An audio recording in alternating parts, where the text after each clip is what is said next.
ঠাকুর বলতেন, দেবস্বপ্ন সত্য।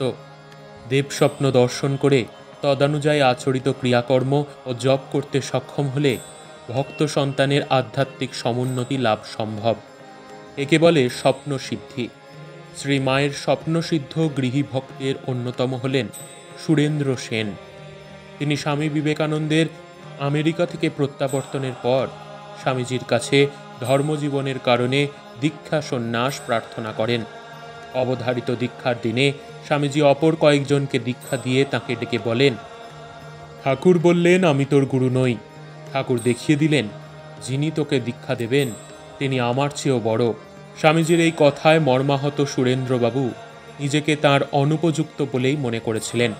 কিন্তু সুরেন্দ্রবাবু একদিন রাতে স্বপ্ন দেখেন তিনি ঠাকুরের কোলে বসে আছেন এবং এক উজ্জ্বল দেবী মূর্তি তাঁকে বলছেন, একটি মন্ত্র নাও। ব্রহ্মচারী অক্ষয় চৈতন্য এ বিষয়ে সুরেন্দ্রবাবুর বক্তব্য উল্লেখ করেছেন, আমি ঠাকুরের কোলে বসে আছি, মন্ত্রতন্ত্রের কোনো দিনই ধার ধারি না। তথাপি তিনি মন্ত্র নিতে জেদ করায় জিজ্ঞাসা করলাম, তুমি কে? আমি সরস্বতী বলে এই মন্ত্র উচ্চারণ করলেন। জিজ্ঞাসা করলাম, এতে কি হবে? উত্তর দিলেন, কবি হতে পারবি। অবজ্ঞা ভরে বললাম, আমি কবি হতে চাই না। দেবীমূর্তি কহিলেন, কবি মানে জানিস? কবি মানে জ্ঞানী।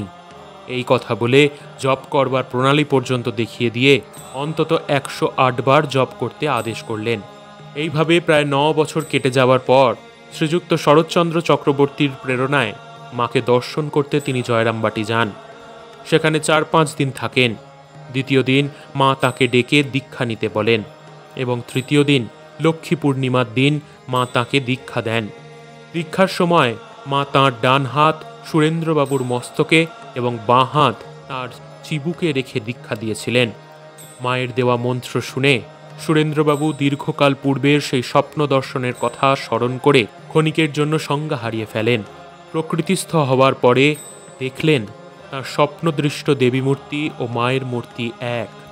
তিনি সেই স্বপ্নের কথা মাকে বলবার চেষ্টা করলে মা তাকে বললেন, কেন মিলছে না? ঠিক মিলেছে তো? ভক্ত মানুষে মায়ের অলৌকিক শক্তির স্বরূপ প্রতিভাত হল, অথচ ঐশ্বরিক হয়েও তিনি অত্যাশ্চর্যরূপে স্নেহ মমতায় জড়ানো পার্থিব মাতা।